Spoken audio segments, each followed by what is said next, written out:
लगदा है सब सुना सुना like the world's on pause. Être en couple avec quelqu'un, Julien, en couple avec quelqu'un dans ta classe, qu'est-ce que t'en dis de ça? Ça peut être la meilleure décision de sa vie Ou la pire décision de ta vie. Alors bienvenue sur cette nouvelle vidéo de ma bougie. Bonjour. Aujourd'hui on va vous parler d'un sujet qu'on n'a peut-être pas l'habitude d'aborder, en tout cas en cours, ou d'ailleurs on ne l'aborde pas du tout en cours. On l'a jamais abordé. Quoi que si on a été amené à en parler avec les étudiants concernés. C'est ça. Alors pourquoi on en parle? On va parler des relations de couple dans les classes. Oui. Parce que la vérité c'est que on parle beaucoup de vous entre formateurs. On aime bien les gossips, en tout cas nous on aime bien. On adore ça. On aime bien voir les gens qui sont en couple, mais si on en parle aujourd'hui, c'est que ça a une incidence aussi sur notre manière d'enseigner. Et c'est vrai que on se rend pas compte que les chiffres en fait disent souvent des vérités. Et nous là le jour, c'est juste vous donner 2 ou 3 conseils parce que des fois on n'a pas le choix. Quand on est dans la même classe, des fois on peut le subir, mais les chiffres ne trompent pas. Voilà, donc les chiffres notamment pour être plus clair, le pourcentage de réussite des étudiants qui sont tout seuls ou en tout cas qui n'ont pas leur partenaire, leur amoureux, leur amoureuse dans la classe versus les étudiants, donc les chiffres et puis aussi ce que nous on a observé ces dernières années en qualité de formateur. Oui, on le précise, pour ceux qui ne nous connaissent pas, on est des formateurs, donc on sait un petit peu de quoi on parle. Et bien en gros, quels sont les résultats et quel est l'impact d'être en couple avec quelqu'un dans ta classe, notamment pour des étudiants en BTS, mais pas que en réalité.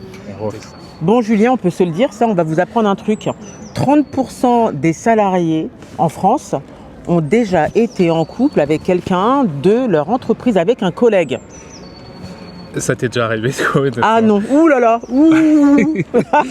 Non, alors c'est beaucoup, mais sur ces 30%, donc déjà c'est pas mal et c'est normal. Le travail c'est un lieu de vie, comme les classes, mais sur ces 30%, il y a un couple sur 2 où c'est terminé. Voilà. Ce qui n'est pas un drame en soi, c'est ok. Ça arrive. Mais par contre, le souci, c'est que quand tu te sépares de quelqu'un, est-ce que tu as envie de voir cette personne tous les jours, toute la journée, 8 heures par jour? Est-ce que tu as envie de la croiser? Est-ce que c'est agréable pour toi? D'ailleurs, ça, on se pose la question sur le lieu de travail, mais en réalité, on peut l'appliquer aux écoles. Est-ce que quand tu te sépares de quelqu'un, de ton mec ou de ta nana, est-ce que tu as envie de la voir tous les jours? Qui plus est, si cette personne est dans ta classe? Ça peut être compliqué. Donc là, nous, compliqué ou même l'enfer. Ça peut être l'enfer et ça peut gâcher vos études. Ah bah oui. Nous, on va vous dire honnêtement, ça fait plusieurs années qu'on se connaît, on a eu des classes en commun et on ne va pas donner de nom. Les personnes se reconnaîtront, mais à date, les statistiques ne se sont pas trompées. Ah bah oui, non. On a eu chaque année, à chaque fois, 1 ou 2 couples dans les mêmes classes et qui étaient à chaque fois plein de promesses. Voilà, en début d'année, c'est bisous bisous. Ça va bien se passer. Tout ira bien, on va rester concentrés, ne vous inquiétez pas, on va bosser, on va s'aider, on va se soutenir. Puis au final, c'est galère parce que qu'on soit formateur, qu'on soit directeur ou autre, c'est vrai qu'il y a toujours, vous inquiétez pas, notre couple va pas gêner. Ouais. Et très vite, je vous dis vraiment très vite, on s'aperçoit qu'il y a des tensions. Ça tourne au vinaigre. Ça tourne au vinaigre parce qu'en fait, il y a, déjà vous quittez pas. Donc nous, on va pas vous donner des conseils de couple. Oui, c'est pas notre métier. C'est pas notre métier, mais on va plutôt vous donner en tout cas des conseils de bon sens qu'on a pu observer dans les cours parce que si on se sent légitime, c'est en termes pédagogiques. Vous êtes avant tout en cours pour pouvoir apprendre, pour pouvoir obtenir un diplôme. Et donc, forcément, il faut se mettre dans des bonnes conditions. Si vous vous reposez sur d'autres personnes, et c'est pareil finalement avec les binômes, meilleurs copains, meilleurs amis, bien sûr, ça peut très vite, en tout cas, se déborder. Oui, puis il y en a toujours un qui est lésé, surtout. Enfin, moi, j'ai remarqué qu'il y en a toujours un où ça va bien se passer, ou une personne qui arrivera peut-être à mieux faire la part des choses, ou peut-être le binôme sur lequel l'autre va avoir tendance à se reposer pour faire les travaux, pour faire les devoirs et autres. Mais il y en a toujours un qui est lésé. Enfin, très souvent, on va se dire les choses. On en a toujours un, j'ai l'impression, qui a son BTS, par exemple, si on parle du BTS. Un l'a eu, l'autre l'a pas eu. C'est ça. J'ai rarement vu les deux qui l'ont eu. Non, ou ceux qui l'ont eu, ceux qui ont commencé l'année dans la même classe, une fois qu'on les a séparés, Voilà. voilà, on pense au lundi et à Voilà, ouais, voilà. ouais, Et on a eu ça. voilà, quand ils ont été séparés, parce qu'effectivement ils étaient toujours assis ensemble dans les cours, on s'est aperçu qu'effectivement le fait d'être dans une autre classe, il y avait la joie des retrouvailles, c'est comment ça se passe dans ta classe ou autre. Et puis ça permet de rester focus. En fait, vraiment, moi je pense que le but de cet échange qu'on est en train d'avoir, c'est de se dire que d'apprendre à faire la part des choses, c'est bien. L'année d'apprentissage, quel que soit le diplôme visé, est une année qui est charnière, où on doit mettre pas mal d'énergie. Très souvent, on a des étudiants qui sont alternants, qui ont déjà pas mal de trucs à gérer entre l'alternance, l'entreprise et puis après l'école. Donc si en plus vous rajoutez encore une autre difficulté, si j'ai envie de dire, à gérer le couple, la gestion au du travail, couple, au travail, compliqué. en dehors du travail, être tout le temps ensemble, s'il vous plaît, restez focus.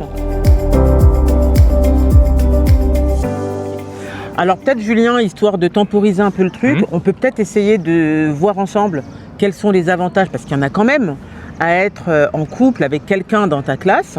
Et puis après, on va quand même se rappeler un peu les inconvénients. Peut-être le premier avantage, c'est on peut se tirer vers le haut. On se tire vers le haut. Grosso modo, on va pas se mentir, souvent les étudiants, vous avez la flemme de venir en classe. Vous avez la flemme de passer autant de temps avec vos formateurs. Vous avez envie de rester avec quelqu'un, visage familier. Donc l'avantage, c'est qu'au moins, peut-être que tu vas aller en cours et que ça te gave, mais au moins tu seras avec l'être aimé.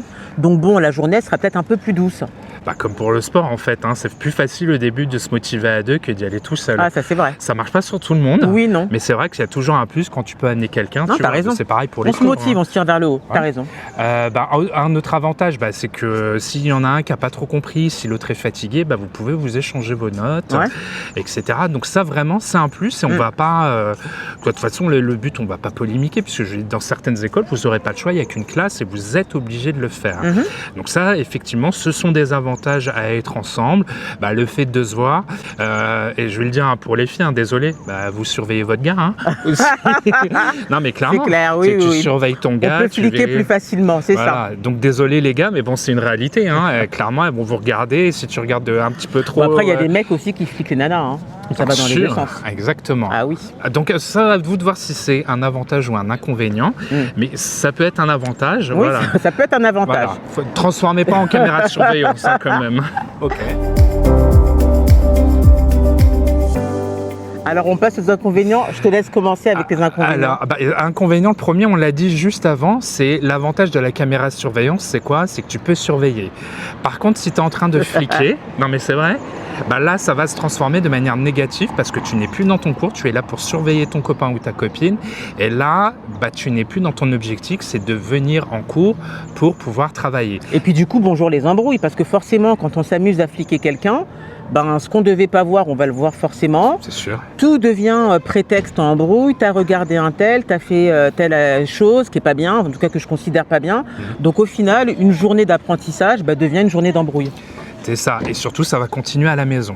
Ah oui. Donc moi, un des inconvénients que je vois, peut-être un des deuxièmes, c'est que, alors moi, de manière générale, que ce soit dans la famille, en couple, la famille ou autre, j'aime bien mon indépendance. Donc si c'est pour voir des personnes que j'apprécie toute la journée et quand je rentre le soir, les mêmes... On se voit tout le temps.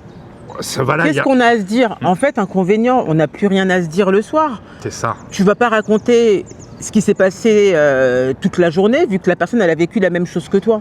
Donc au final, on est un peu limité quand même sur les échanges, même si on va pas se parler que de notre journée, mais en attendant, Et ça peut être des sources d'embrouille. Ah bien sûr. Ça peut être des sources d'embrouille parce que justement le soir, là toi ce soir tu vas rentrer, tu vas te plaindre, tu vas dire purée j'aurais préféré prendre le soleil. C'est clair. Voilà, tu peux raconter quelque chose, mais si c'était, tu racontes, tu fais les vidéos. Franchement au bout d'un moment, on n'a plus rien à se dire après. En tout cas on a moins de choses à se dire selon moi. C'est ça. Donc un des inconvénients c'est que le manque, on pense, nous, c'est un langage que nous, que le manque dans un couple c'est bénéfique, etc. Le manque, ça n'est plus en avantage finalement quand vous êtes toujours les uns avec les autres. Et surtout, moi, un gros inconvénient, un autre, c'est que tant que tout va bien, c'est super. Mais si malheureusement, comme la moitié des couples, on vous l'a dit tout à l'heure, se termine durant votre apprentissage, ben là vous êtes coincé. Parce que c'est pas au mois de février que vous allez chercher une autre école sous prétexte que vous vous êtes séparé de votre mec ou de votre nana. Donc ou bien, deux options, hein, ou bien vous voyez quelqu'un 2 fois par semaine minimum que vous ne supportez plus mais vous êtes coincé. On sait que c'est chaud. Hein. Ou bien vous lâchez l'affaire. Et c'est votre année qui est perdue. C'est ça. Une année de perdu pour une relation qui n'a pas marché. Donc vous voyez où on veut en venir en fait. On n'est pas en train de vous dire mettez-vous en couple, ne vous mettez pas. On vous dit juste qu'il y a des conséquences. Des conséquences qu'on sous-estime. Et quand on se retrouve malheureusement dans la situation où le couple ne survit pas pour X raisons, en fait les conséquences, je vous assure, vous les mesurez pas. Vous les mesurez pas et ça peut être fatal comme tu l'as dit. Donc aux études. Et on en connaît même certains qui ont carrément arrêté leurs études. Oui, alors qu'ils étaient clairement c'est l'homme de ma vie. Bien sûr, et puis des personnes qui avaient des compétences. Enfin, faut le dire aussi ça. De très bonnes compétences. Des personnes qui sont aptes à passer un diplôme, à l'avoir haut la main, à cause d'une déception sentimentale. On a un arrêt total de l'évolution dans sa carrière. Oui, et puis vous connaissez ce dicton, hein, loin des yeux, loin du cœur, c'est pour de vrai. Une fois que c'est terminé, on n'a plus envie de voir. Non, mais c'est vrai. Donc ça, pensez-y. Donc maintenant, les conseils qu'on pourrait vous donner, si vous n'avez pas le choix d'être dans une classe et que voilà, ça fait écho en vous, première chose, quand vous êtes dans la même classe, déjà vous asseyez pas les uns à côté des autres. C'est aussi quelque chose qui arrive souvent à la fac, où on vous dit, on vous laisse vous asseoir, on attend de voir qu'est-ce qui va se passer et le prof, l'enseignant va vous dire, ok, maintenant changez de place, qu'est-ce qu'on fait tous généralement? On se met toujours à côté de quelqu'un qu'on aime bien. Bien sûr, on veut être rassuré encore une fois. Donc oui, effectivement, un conseil de base, rester indépendant, être en couple, oui, on ne fait qu'un, mais la réalité, on reste qu'un aussi. Donc n'hésitez pas à vous nouer d'amitié avec d'autres, à gagner en indépendance un petit peu aussi, à ne pas forcément être tout le temps l'un à côté de l'autre et pour pouvoir aussi rester un peu plus concentré sur le cours, sur la journée aussi. Donc être un petit peu plus indépendant. On est peut-être dans la même classe, mais on n'est pas obligé de rester ensemble tout le temps. Exactement. Et on revient sur l'éthique de langage. Oui, le fameux E, le fameux, il y en a plein d'autres. Donc, on a fait une vidéo sur le sujet, allez voir. Vous pourrez la voir, regardez toujours sur la chaîne. Donc dans les autres conseils qu'on peut vous en donner, il y en a plus, mais vous avez compris, après vous faites votre popote. C'est juste, ça n'est pas qu'on croit à l'indépendance, ça ne veut pas dire qu'on ne croit pas aux couples qui sont fusionnels ou autres, mais quand vous êtes dans un environnement professionnel, quand vous êtes dans un environnement scolaire, on doit vous juger pour ce que vous êtes et non pas pour votre couple. Et surtout, ayez toujours une attitude professionnelle, même si vous êtes en couple avec quelqu'un dans votre classe, dans votre entreprise. On peut s'aimer et rester professionnel malgré tout. C'est ça. Et toi, tu l'as déjà dit, toi, tu es maman, quand tu es en cours, toi, tu peux y faire allusion, mais si tu n'as pas fait ta nuit, parce que... ça ne regarde que moi. Ça ne regarde que toi et ça ne va pas être une excuse. Tu ne vas pas dire à l'étudiant, excusez-moi, vraiment. Ah oui, j'ai pas dormi. En fait, vous en fichez. Là, c'est pareil pour votre couple. C'est le couple, c'est pas que c'est question d'intimité. C'est juste quand vous êtes en couple, vous êtes un couple, c'est votre réalité, mais quand vous êtes à l'école, vous êtes des étudiants. Quand vous êtes au travail, vous êtes des collaborateurs, vous êtes des salariés, vous n'êtes pas en couple. Et d'ailleurs, toi qui as été aussi dans des univers anglo-saxons, les règles, c'est vrai que dans les pays anglo-saxons, en fait... parfois, c'est même interdit. Hein. C'est interdit, pourquoi ? Parce qu'effectivement, où il y a une charte qu'on doit signer, etc. Ah oui, bien sûr. Et en France, on a la chance que c'est pas comme ça. Ouais, c'est vrai. Mais on évite de le dire. Et c'est vrai que les couples qui fonctionnent, et là encore une fois, faites vos recherches, les couples qui fonctionnent, c'est ceux où on se dit, mais non. Voilà. La discrétion primera toujours au final. Exactement. Savoir être discret. Vivons heureux, vivons cachés, il n'y a pas de fumée sans feu. Ça a toujours donc du bénéfice. Et si on vous dit ça, c'est parce que vraiment, nous, en tant que formateurs, je vous le dis, on aime bien les petits potins, on est content de voir à chaque fois des gens qui sont en couple. On est triste quand on vous voit vous séparer, surtout quand on voit que vous avez des projets. Mais c'est vrai que quand on voit en fin d'année, ceux qui n'ont pas écouté, ceux qui avaient foi en leur couple dans la classe, Il y en a toujours eu un, malheureusement, 1 sur 2 un qui a lésé. échoué. Oui, toujours. Le couple n'a pas du tout survécu. Oui. Ça veut dire que sans aucune surprise, quand 2 ou 3 mois on a des nouvelles, comment ça se passe, on n'est plus ensemble. Ouais.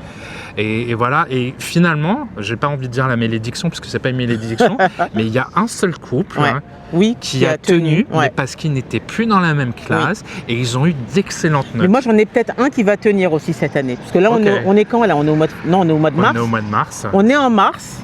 Ils passent leur BTS bientôt, je ne donnerai pas leur prénom. Ouais. Et pour l'instant, ils sont toujours ensemble. Donc comme quoi c'est possible. Et ils sont toujours assis l'un à côté de l'autre. Ils sont toujours assis l'un à côté de l'autre et bon. ils sont mignons comme tout. Et je pense que eux, ce sera l'exception et tant mieux. À la règle. Parce que je suis sûr qu'il y a des exceptions. Je suis sûr qu'il y a des couples pour qui ça s'est bien passé. Je le redis, nous on vous donne juste notre point de vue de prof parce qu'au niveau pédagogique, c'est vrai que ça a souvent du sens. Et quand ça vient parasiter votre apprentissage, effectivement, nous on vous donne aussi ce genre de conseils.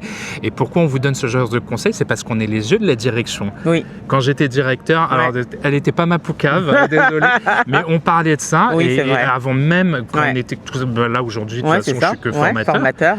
Mais voilà, on prend toujours plaisir et on est les yeux de la direction. Bien sûr, et c'est là où on doit souvent prendre des décisions pour pouvoir vous aider en tout cas à réussir, parce que c'est notre but ça en tant que formateur. Est-ce que tu vois d'autres conseils? Non, je pense qu'on peut s'arrêter là. Ça y est? C'est bon. Bon, c'était un format un petit peu différent, mais ça fait aussi partie de la vie d'un formateur. Toi, ça te tenait à cœur. Et ça me tenait à cœur. Je voulais vraiment en parler, je le reconnais. Surtout qu'on n'en parle pas du tout. J'ai jamais vu quelqu'un aborder le sujet, en tout cas au niveau pédagogique, école. Non. Je sais pas si tu en as déjà entendu parler, toi. Alors nous, on en parlait entre nous. C'est vrai qu'entre collègues, même avec d'autres, les formateurs, vous rigolerez, certains, ceux qui nous connaissent, parce qu'on en parle entre nous, mais c'est vrai qu'on n'a pas l'habitude de voir ce type de conseils. Mais encore une fois, ça fait partie en tout cas de notre manière de transmettre les choses. Parce que qu'on le veuille ou pas, le personnel nous intéresse. Pour pouvoir justement vous assurer de bien acquérir le personnel, les l'humain, ça fait partie, mais on va pas se mentir, ça fait partie de notre personnalité aussi. Parce que nos étudiants se confient beaucoup à nous. Ça, voilà, si vous regardez cette vidéo, ceux qui nous connaissent, vous ne pourrez que l'attester. Donc voilà, c'est des problématiques. En tout cas, tous les ans, on est amené à échanger sur le sujet avec les étudiants concernés. Donc on voulait partager ce retour d'expérience avec vous. Donc comme d'habitude, vous n'hésitez pas à liker, donnez-nous des suggestions de vidéos. On vous souhaite encore une bonne chance là pour les révisions, puisque là bientôt ce sont des vidéos spéciales révision sur des choses auxquelles on pense même pas. Et on vous dit à très bientôt pour des vidéos Ma Bougie. Et moi je file en cours. Bye bye. Bye.